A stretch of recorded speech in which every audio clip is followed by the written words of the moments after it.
Welcome to Permission to Be Human, the podcast. I'm your host, Mel Findlater, mother, coach, and curator of Permission to Be Human, the company and community. If you're a mom, know a mom, or want to be a mom, and you crave getting out in the world to make a difference, then you're in the right place. This is a space for moms like you to connect with yourself, your purpose, and your big, audacious dreams. Because when you feel your best, you can better you, your family, and the wider world. Let's do this.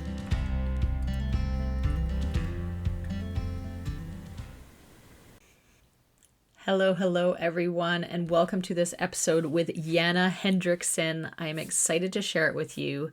Jana is such a motivation and inspiration for me and so many. She is living this alternative life that we get to hear all about, where she is a very successful executive coach, as well as being a mom of her children and with them often and world schooling them. So stick around to find out what that means. And we really dig into how on earth does that work? What does your day look like to get all of this done? And she's also this beautiful human being who is able to not only get all these amazing goals and things done, but put herself first and really tap into the joy in her life, and is very good at helping others do the same. Her big audacious dream is to live an adventurous life where her and her family can travel the world school, and live outside the public school and corporate world systems, whilst creating their own freedom and way of living spontaneously. She is an incredible human being, so listen up. Okay, hi, Jana. Hi, Mel. It's great to be here with you. Yeah, I'm really excited to have you here. We were just saying, or I was just saying to you that it's been a while. We met, I don't even know how many years ago it would have been. No, we could do the math. So my daughter's 9 and she was just born, so almost 9 years ago. Well, probably 9 years Definitely. ago. Yeah, At an 2015. amazing event that you ran in Mhm. Berlin, called Alive in Yes. Berlin. It feels Yeah. like a former lifetime of mine now, to be honest, a little I bit. know, right? It was like the end of my middle chapter, and then I went on to another chapter after that, pretty Hmm. much. It's kind of a Yeah. strange, it was a very big transition time in my life. But yeah, I basically had to host and create two conferences in 2014 and 15 in order to transform my life. And a couple of hundred other people's along the way. That was nice. So, but it was Yeah. really it was really kind of fitting how my endeavor of feeling alive in all areas of life was kind of in the process between 2013 and 15, 16, when this whole thing was going on, was kind of just encouraging me to look at all the different areas. And I was about to change or ready to change a couple of big things in my life. So when we met and I hosted that conference, I invited the speakers that I really wanted to help everybody, but also because I knew they would help me. Yeah.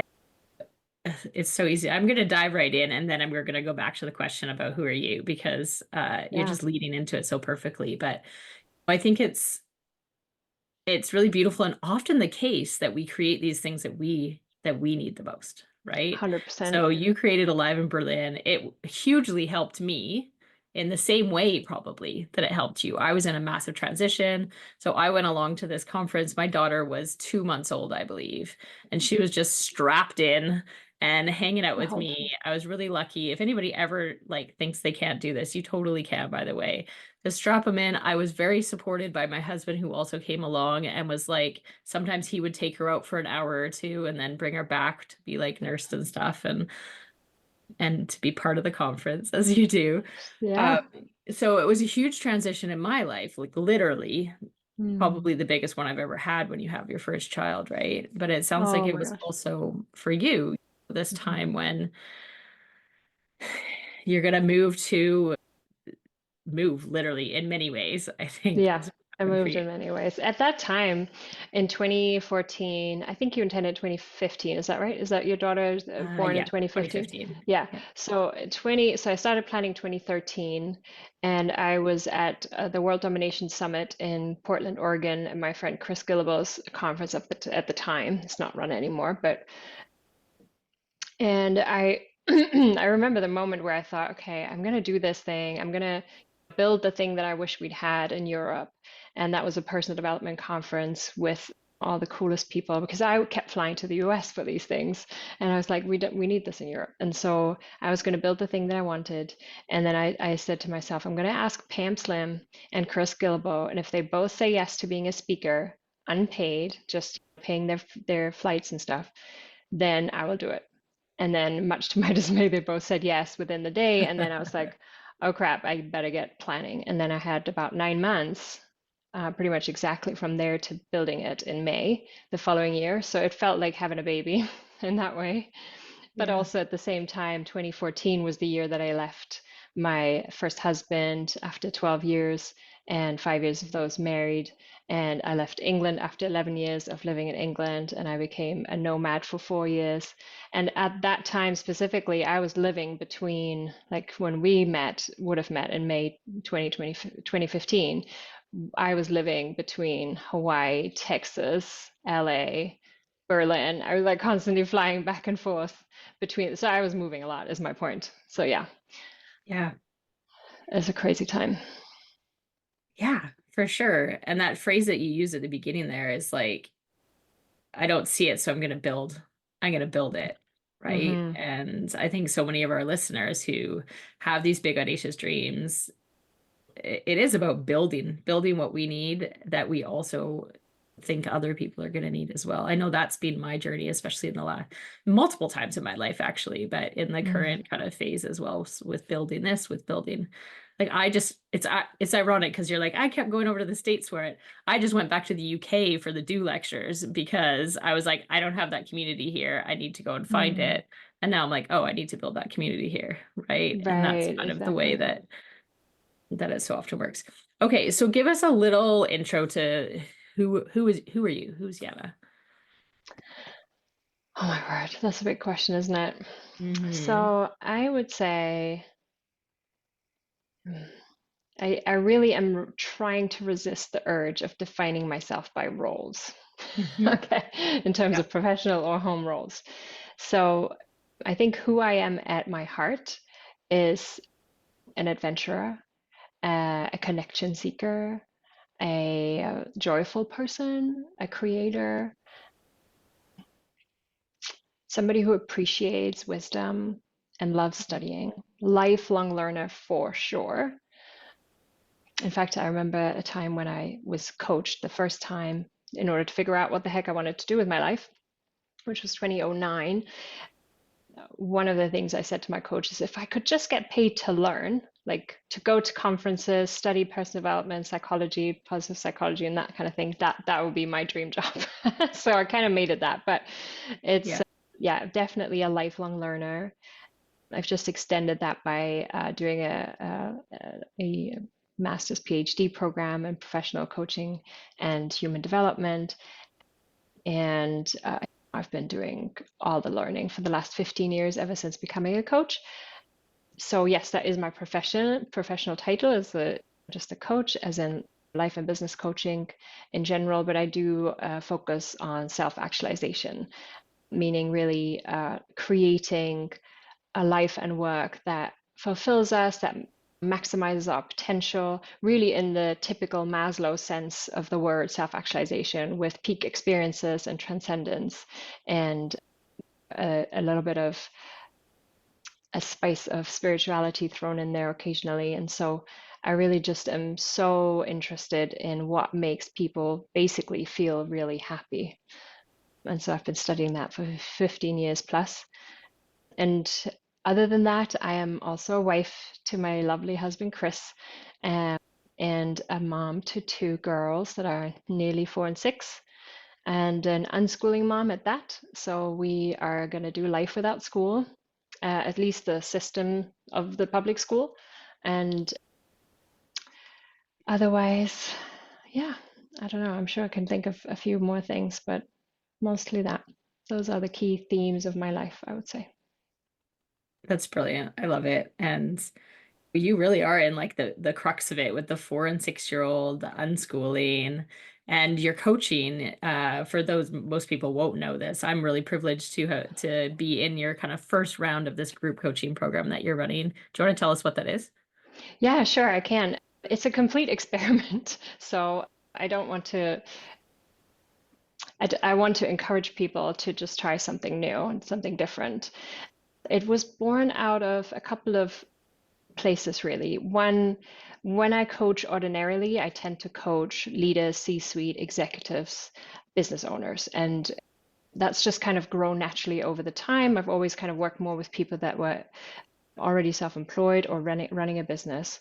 And so fundamentally, my fees are now very high, especially after working with Tony Robbins for 3 years as a master results coach. I just was like ramping up my fees. And at that time, it was largely because I wanted to prove to myself that I could earn the same money there that I made there with like one or two clients privately, because my rates before that were not so high. So the trouble, of course, is that as an educated person, I have to recognize that I'm I'm white, privileged in many ways, even privileged enough to do unschooling with my kids, and to charge those kinds of rates from equally privileged people. And it just kind of bugged me somewhere. And when I went into more spirituality in terms of my studies early this year, I was just kind of more listening in and doing some more practices around that. And one of the things that kind of kept coming up was to offer something like coaching was clearly needed. That was very clear when I was pursuing my PCC with the ICF. I had just asked for volunteers to come and be recorded on a coaching call with me. And I've had so many requests for coaching because it was free that I was like, wow, this is so interesting. These are not people that ever have contacted me to hire me to even find out what my rates are. But the moment it's free, it's like you want in. And so I thought I needed to produce something that was as basically as cheap as I possibly could make it. So it's basically not for the money, right? Where it's really just to give people an opportunity to have a coach support them in different ways at different stages. My theme obviously is like big transition, self-actualization, and loving what you do for work. But yeah, I just thought, well, we can all ascend and rise together. It felt like the evolution of the Alive theme, where it was all about becoming alive in all areas of life. And then for me, ascend is all about reaching your potential in whatever, wherever it is you're working on in your life. And so I invited people to come and join that. And it's just it's an open program. We're meeting every Thursday. And as we won't, a couple of people will be on the hot seat, will receive direct coaching. We're going to do some more kind of brainstorming together, and there's going to be guest speakers as well. It's only just started at the end of September, but it's been really wonderful because the power of community, which became very clear already at Alive 10 years ago, is just profound. People do learn a lot from being in a community, and they are just differently accountable and such like. So I think it's a great project, and it's really just an experiment to see if anybody even wanted it. And people did. So that's good. Yeah, brilliant. And that's a success already. Like you won. You won that game, right? That And I would question have was done being it. answered. I would have done it if there was one person whom I had discussed this with after a PCC recording call. And I said, look, how would you want this to be built? Tell me what you kind of need, etc. And they weren't entirely sure, but I was basically just building it for that one person. And I was like, if it's just for you and it's only you going to be showing up, that's fine by me.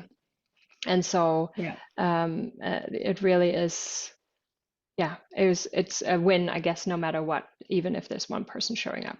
And I want it to be something where people are actively choosing into it. So either they choose in by a monthly subscription or 6 months if they kind of feel solid about wanting to stay and stick around for a while. But yeah, I think it's a great middle ground between taking some sort of online course where you're basically studying by yourself, and that can have has difficult kind of conversion rates and people like really following through and stuff like that, versus just single one-to-one coaching agreement that some people may not Mhm. at this point in life want to invest money in. So Yeah, brilliant. yeah, that's good Yeah, fun. I am totally on board with the group coaching concept. I think, as you say, community is a big part. We are designed to be together. We're designed to do things. I have a sign somewhere back there that we're designed, as humans, we're designed to do something bigger than ourselves together with others. And Exactly. while we're not necessarily there to collaborate on some project, humorously, I think that will happen anyways on the side based on who's in the group. But what we are doing is being able to listen in and hear someone else be coached on a topic that I've either been there before or I am now, or I can see that myself being having similar challenges in the future is Mhm. just so beneficial. And Um, I think it's highlighting the humanity of it all, right? Like because yeah, I need to hear the things that are being raised, just like the next person. I can relate yeah, every single time. And as you mentioned, we tend to create the things that we need ourselves. I think there's an element of, how can I describe it? So, usually, what I find and have found in my history of coaching is that clients will come up with topics that are just very relevant to something that I'm working on or something that I'm going through. So you kind of attract that a little bit, I guess, or you have just your activating system is just very much wanting to spot those things. But I think it's helpful for everybody. So I don't really put myself above anybody in the group. I'm setting my own goals. I'm working on my own purpose and all of these kinds of things that we've talked about so far because yeah, it's really about rising together, like you said. yeah, brilliant.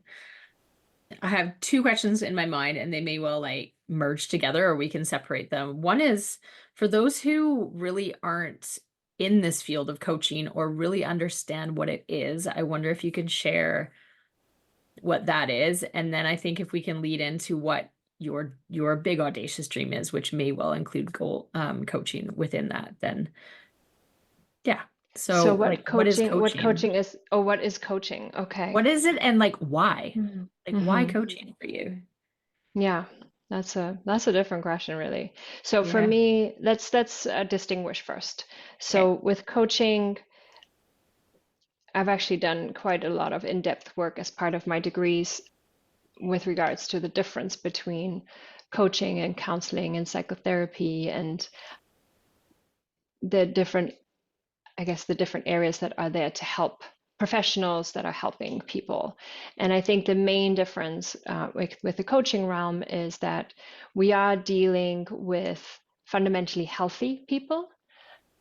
And that what I mean by that is that they don't have any pathology, they don't have any diagnoses per se. Now, this may still include somebody like, because there are coaches for, say, ADHD people or whatever, right? But like different kinds of people that have maybe are just neurodivergent or have a specific interest in that sort of thing. But fundamentally, we are working with healthy people a bit like a fitness coach, where we are seeking to enhance, improve, and just accelerate their personal development.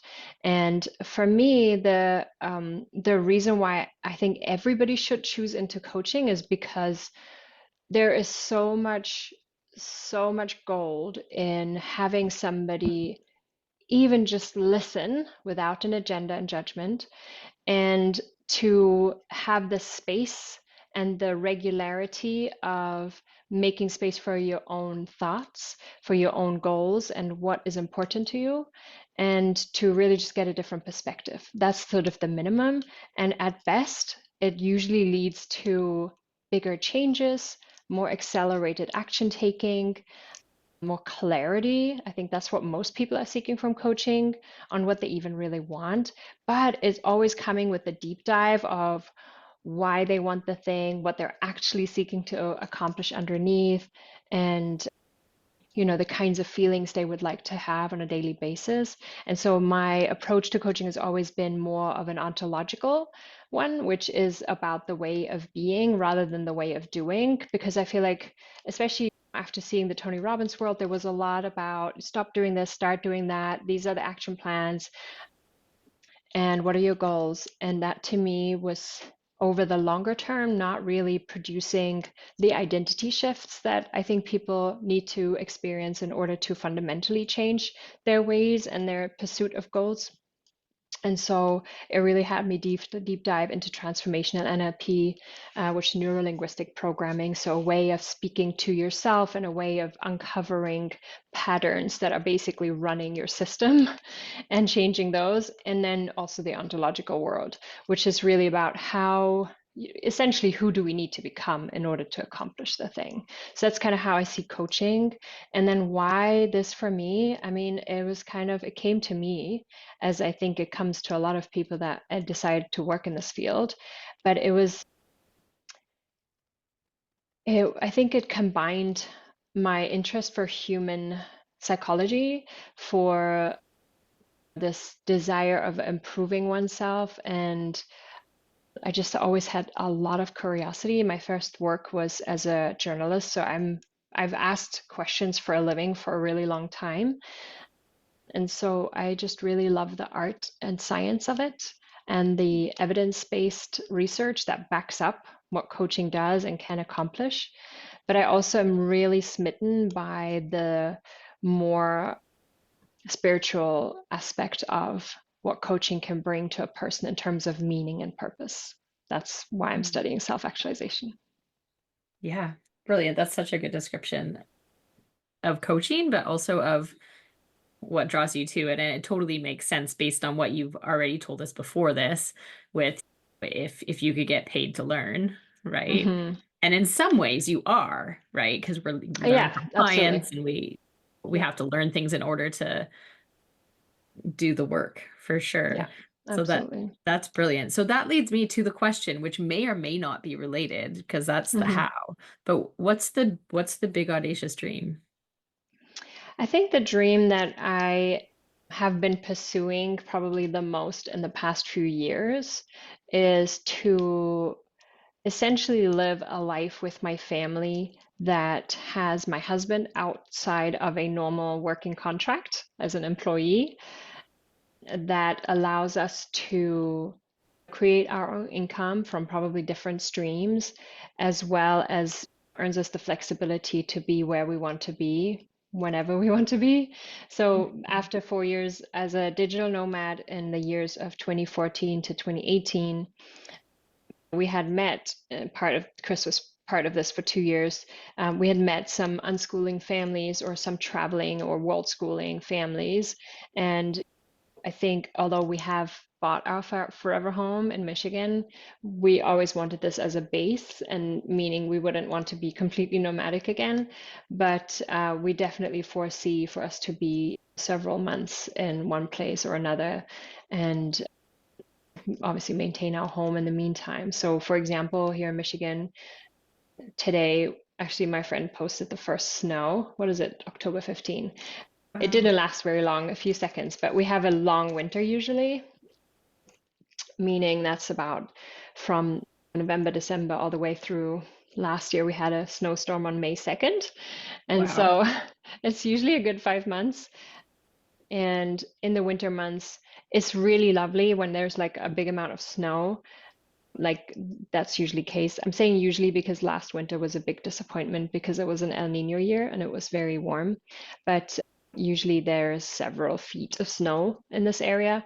And that's nice for a time, but I think we always like the idea of going. We tend to spend some time in the spring in Florida when it gets kind of mushy and you're just over it with winter, that sort of thing.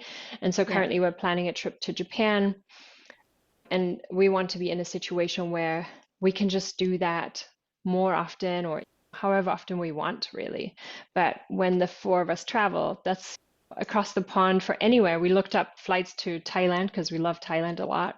And for the four of us to go, it'd be like $13,000 just to go fly there, not even live Yeah. there. So Yeah. it requires a certain amount of income, I think, and lifestyle. Um, in order to have the completely independent life. But really, I just want a life with my family, and especially for the girls, that exposes them to a lot of amazing things, that allows us to say yes to spontaneous adventure, and that gives us opportunities to grow. Both my husband and I invest a lot of money in personal development. He's doing a big program this year. I spontaneously decided to pursue my degrees. So this is all, these are all really big investments. And so we are always keen to continue that type of growth. And there's an endless list of things that I would want to do. So, Yeah, brilliant. I love that. I love that so yeah, my the audacious goal is not about other people. Sorry, it's just about my family. yeah, yeah, but and how you get there is often is clearly the other people, right? But I love that the goal is and the dream is to live this family life where you're all exposed to learning of cultures of everything in the world and have that Food, flexibility to be able to do that. languages. Yeah. Yeah, And because exactly. I'm German and my kids aren't very German at all, I kind of failed that first at the very first hurdle. So I didn't raise my girls speaking German. I didn't last very long, and now they don't like it. So, Mm, but one of the things is if we can be in Europe for 2 or 3 or 4 months, there's a different immersion in Spanish, in French, in German, yeah, right? So those types of things are important, I feel like, and certain places you kind of don't want to go just for a week or two. So that's yeah, a good reason why. But yeah, we all have traveled. We all, well, me and my husband have traveled and lived in different places around the world, and there's just so much more to see. yeah, brilliant. And I can't help but ask, and I feel like this is what the people listening are going to be thinking, like, but how? Like, what does that practically look like day to day to be able to create this Mm. life of flexibility, to earn enough income, to still have your kids? Like, how does that pan out?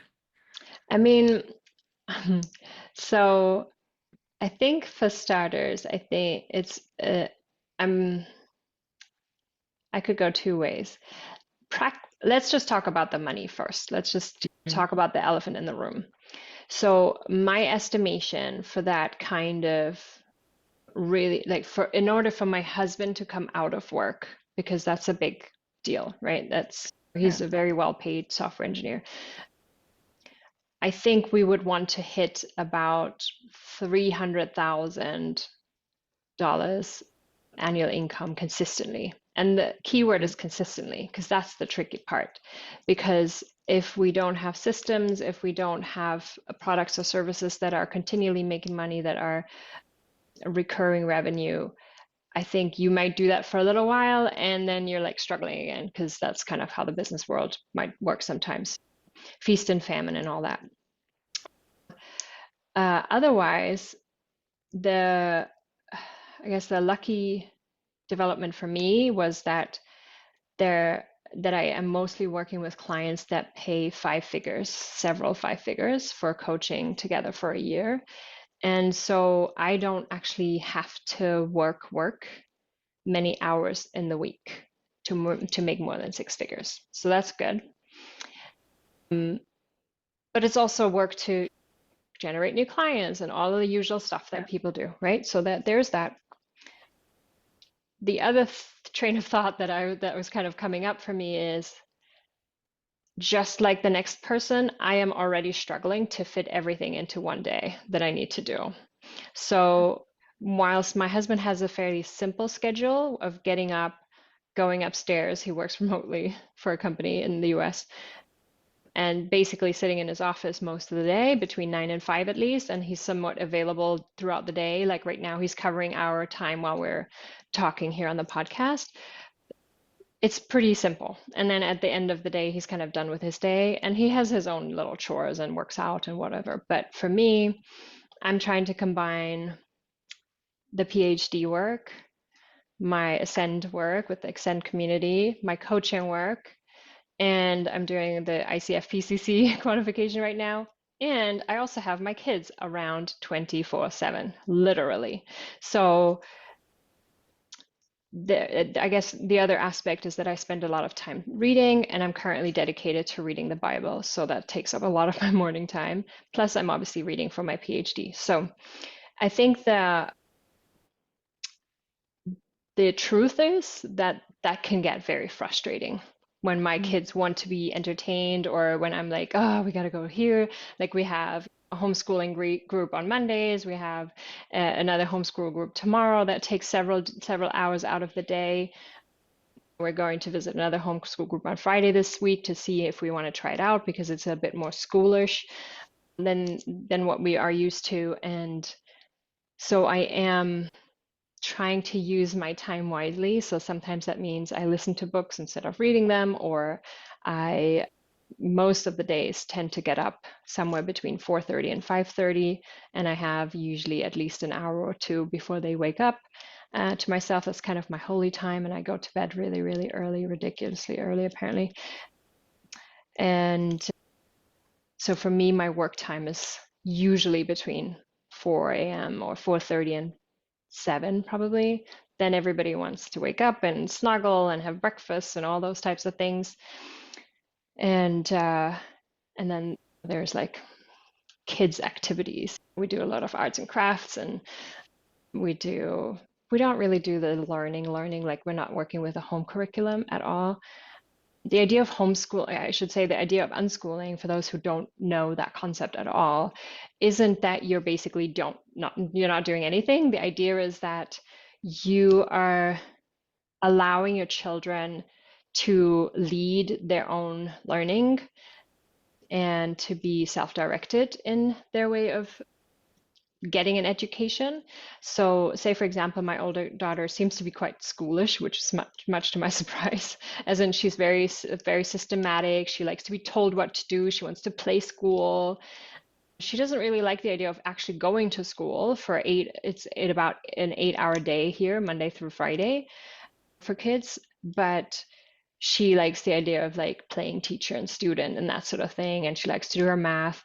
So the way that looks in unschooling is that the parent, usually is one key parent that sort of takes care of the kids most of the time, will really just like spot what they're interested in at the time and facilitate more learning and experiences in that area.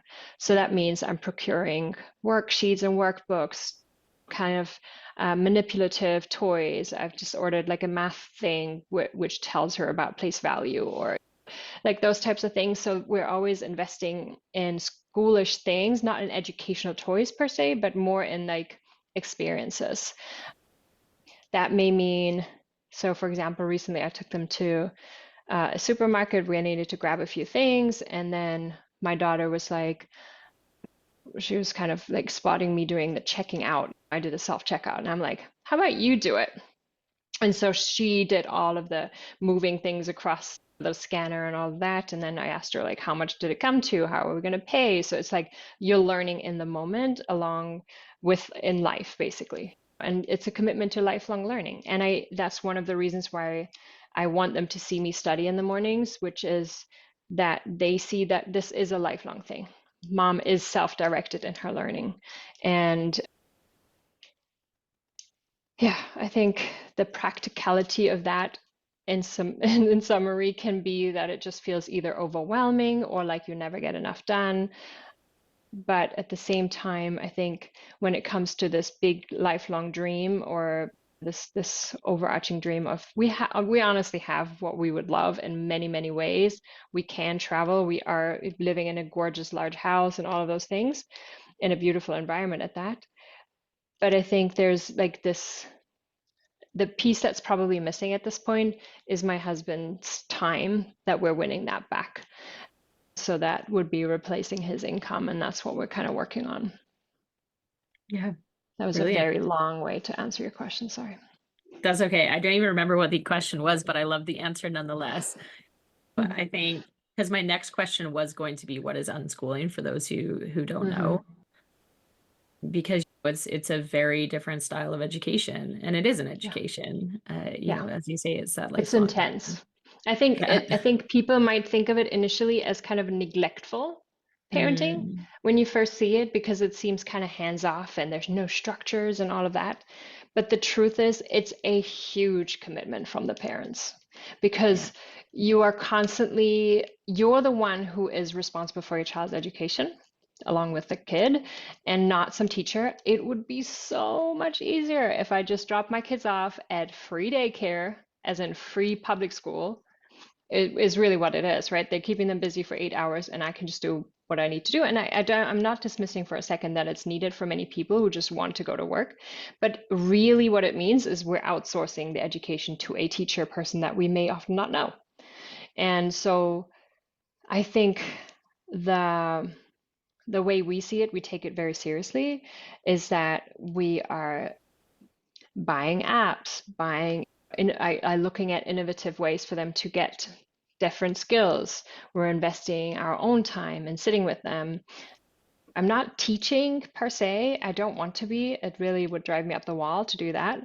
But there is an element of my daughter talks about lightning and thunder at 9 p.m. We start to look it up on YouTube and learn about lightning and thunder, right? And whatever it is. So it's taking the opportunities that arise there and then in the moment and learning together. Yeah. Brilliant description.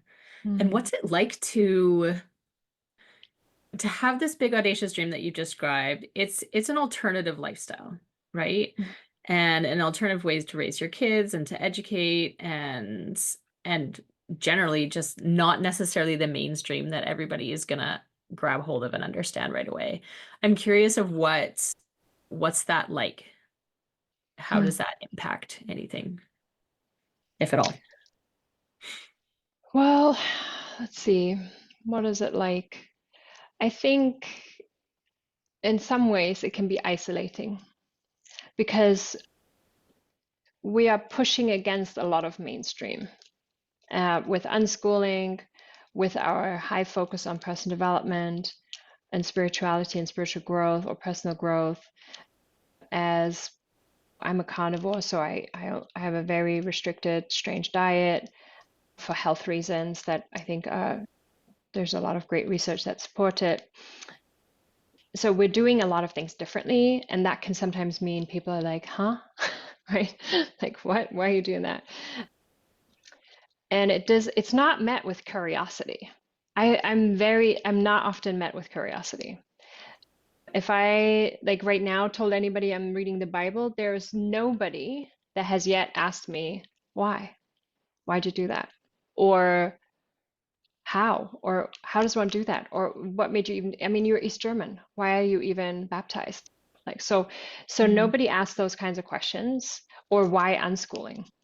People don't tend yeah. to ask. They just kind of go straight into a box. Oh, I see. So she's this, or she is Mm, that, or she is carnivore and I'm vegan and that doesn't fit, or she does curriculum or not.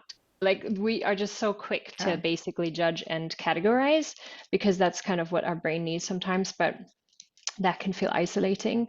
And it's kind of interesting. Somebody fairly recently said to me, "Yeah, I've been following your journey from Germany and England to around the world in those 4 years and then to the US, and that's all so inspiring and you're so brave." I'm like, I don't know that I would think of myself as brave Mm, or adventurous per se. Because for me, I just did what felt most aligned to me mm, for my entire life. And so the reason why I coach a lot on big transitions is because I've moved countries several times and cultures and languages. And I have changed from journalism and marketing into finance roles and became a chartered accountant in the UK and then decided to do coaching and became self-employed and had a lot of transitions, smaller ones in there together with Alive in Berlin, those types of things. So for me, that's just always been like, I've got my compass and I'm adjusting. I got my compass and I'm adjusting. And some felt more like a premonition or like a stroke of fate, if you will, like moving to the US. And some were more pragmatic, like leaving a marriage that wasn't working anymore. yeah. Yeah. Brilliant. And I would argue back that whether you want to call it brave or not, these every single one of those choices you made along the way in order to stay aligned with your goals and your way of wanting to live is an act of courage. And I'm sure that fear kind of hung out and came along with you All during the each of time. those, right? And And still does. yeah, Still does. yeah, I mean, I don't think that goes away. yeah, No. for sure. And that is courage.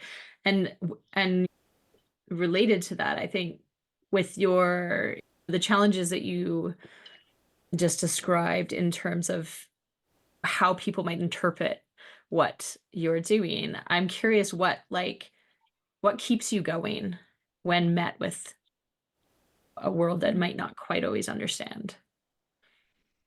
Well, first of all, I think it needs to be said that it always makes me question things a little bit.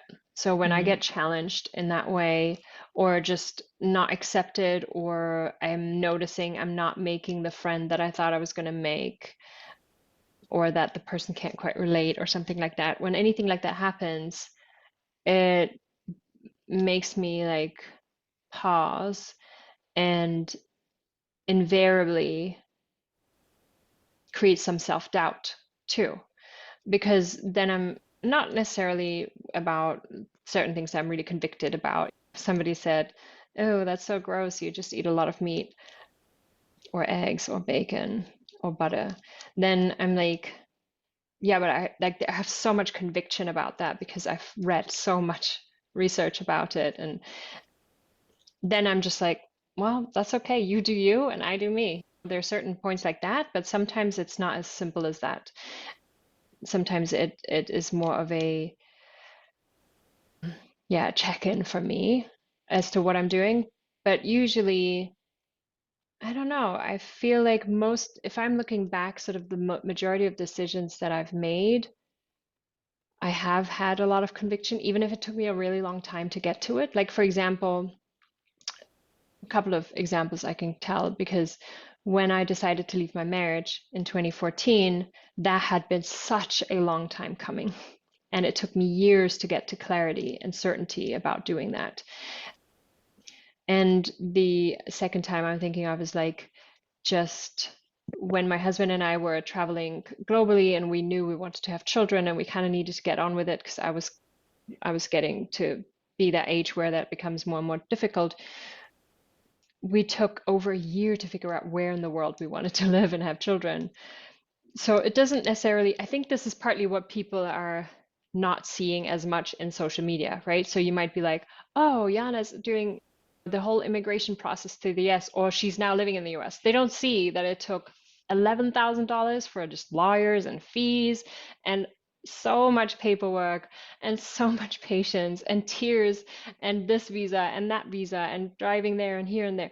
Like all those small steps aren't being portrayed, right? Or equally about a divorce, like talk about anybody going through a divorce and how long that takes. And in England, you have to live separately for 2 years before you can even apply for a divorce, all that kind of stuff. So it looks like a moment of courage, but actually it's a lot of small steps.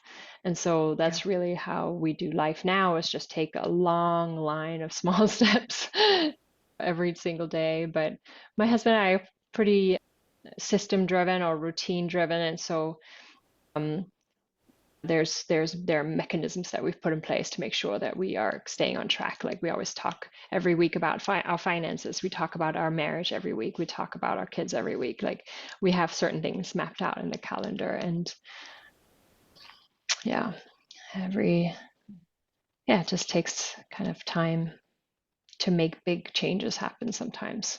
Sometimes it's a second, like a couple of seconds and 20 seconds of courage, as you say, in terms of the courage, but a lot of the times I think it's a lot longer than that. definitely. I describe courage as a muscle, and you need to do the teeny tiny ones to get to the big one, Mhm. right? But I love that you just shared. I would almost sum that up as like this life of flexibility that you're craving and living and building doesn't mean a life without challenge, right? No, It's oh still gosh, no. life and it's full of challenges, and every decision we make will have something that will come along with it that will be hard. So thank you for sharing that and being real and human about it, because it's very easy to listen to the big dream and be like, oh, well, you're making X amount already and I couldn't do that. And you're doing this and you're doing that, and not see the bits that come to get to that with it. point, Yeah, right? absolutely. And this is ultimately what brings us back to coaching, because Yeah. for it is choices, right? Coaching is creating choice for someone ultimately, and making them aware of choices that they have. And so in this way, I feel like the way that we create any goal is by making choices. And it doesn't mean that certain problems go away. It's just we are choosing the way that we want to do life, and the way that we're choosing our hard. So we're choosing this hard. Like I often say, doing unschooling, for example, is really doing life on hard mode, because I would get a lot more done if I had the kids out of the house, right? And I totally get, like, sometimes parents are just honest and they say, oh my God, I couldn't have my kids around me all day. I'm like, yeah, I get it. It's really, really hard. And it takes so much patience to endure the whining and the gazillion requests every day, every hour. There's always mom, mom, mom, mom. And most parents have that for what, 3 hours between school and bedtime. And I have that for 12 hours or 14 hours a day.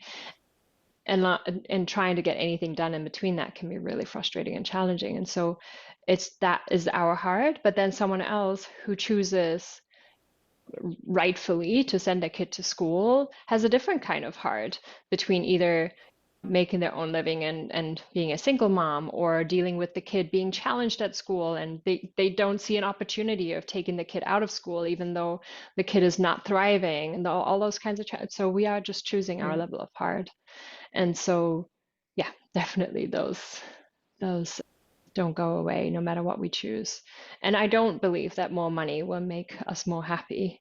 I think there's just a different, or happier, I should say. But I think there's a difference in what can be created with that. And so while we earn what we earn now, we're doing the things and sort of creating the experiences at the level that we can afford for everyone in our family. And when there is more available yet still, then we might just choose some bigger adventures. It would just be fun, I think, mostly to spend 20, 30, 40 grand on a safari in Africa for like 2 weeks or something. You know what I mean? So I think there are certain things, experiences in life that are justifiably more expensive, and that they would be fun to do. Brilliant. Excellent. I love it. Okay, we do have to start winding down. So the last kind of, I guess, broader question that I have is we always finish with a tip that you would Mhm. give. So we have moms with big audacious dreams listening in. And you know what? Let's go down this path with you. Maybe they're big audacious dreams that are like not the mainstream, that maybe their mom wouldn't get, or their neighbor wouldn't understand, or they don't Mhm. think they would, at least at this stage in Mhm. time. What tip would you give them in order to pursue that? Hmm. I'm pretty bad at giving tips. I'm usually good at asking questions, but I think it's because there is no one truth, I think, that fits all. For Mm, some people, it is really valuable to share their audacious dream with somebody to create some momentum and accountability.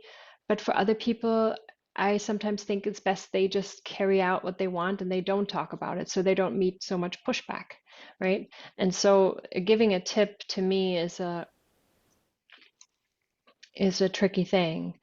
I think when somebody has a dream, again, a tip isn't you can do it or just do it and go for it and I want you to make it happen. I think it's more that find the things that you need, the resources, the support, the the kinds of people that you want to be challenged by or that will support your mission so that you can succeed and so that you can still take the small actions every day. And I do think whether it's a friend or a coach or anybody really, a parent, but the moment you start breaking that down and you're a little bit more like you're working your way backwards a little bit. It doesn't have to be exact, right? Like if it's a year away, like a conference would be, or a creation of a group. But I literally sat with a client earlier today because she's like, well, where do I start with a business plan? And I had her draw up ChatGPT, and I said, here's what you're going to say. And I said, this is what I do. This is what I plan to do. These are the things that I feel like I need to figure out for a business plan. Write me a business plan. 2 seconds later, there's a business plan. Like, I feel like we need to use the resources that we have. And actually, even if you don't want to hire a coach, using ChatGPT as a coach is probably a really good tip, and starting there. And really having them ask you the questions. Ask me 20 questions that I need to figure out in order to accomplish my goal. Here's my goal. Make a plan with ChatGPT. That's my tip. There you go. Excellent. That's a great one. Yeah, I love it. Okay, thank you so much for joining us today. As Pleasure. always, I have about 60 more questions I could ask, but we will stop now. But tell people, if people are entering with curiosity and going, oh, that sounds so interesting, like who you are and what you're doing, and I want to follow what you're doing or get in touch, where would they go? Yes, thank you. Well, thank you very much for hosting and for all your beautiful questions. I would send people probably to my LinkedIn and my Instagram profiles. You can find me there at Jana Hendrickson, and on Instagram it's I am Jana Hendrickson. Jana spelled with a Jana, so that might be important to note because I'm not very keen on visibility. I like to sort of be the person in the background a little bit, but I do share myself authentically on Instagram with all the aspects of my life. So that you'll find carnivore diet things, you'll find Ascend community things, you'll find things about my marriage, about my children and unschooling daily life. You'll find in my stories today that I spend most of the day decluttering and rearranging our art supplies. So it's a very real account. I feel most at home there. And if it's more in the professional realm and B2B type stuff, then I'm more on LinkedIn. But those are the two places I would send you to. And otherwise, of course, you can find me on janahendrickson.com. Excellent. Thank you so much, Jana. If you live on Vancouver Island, then listen up. This is for you. And if you don't, still listen up, because it may well eventually be for you. I have started the Courage Club. It is up and running right now with our founding members, and it will be launching for real in January of 2025. And it is a space for women to meet new people local in their area and try new things, build up that courage muscle, take fear along for the ride, and have some fun together.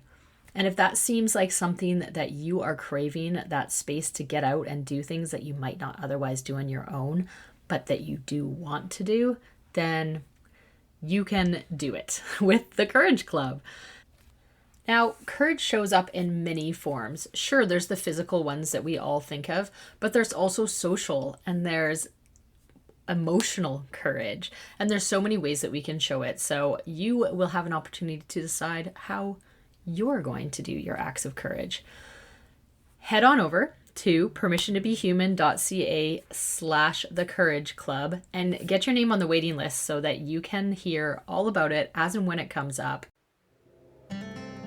That is it, folks. This has been Mel Findlater on Permission to Be Human, the podcast, and I am so glad that you have joined us here today, and hope that you have taken away some tidbits that will help you go away, connect with your big audacious dream, and make that massive impact in the world that you are dying to make.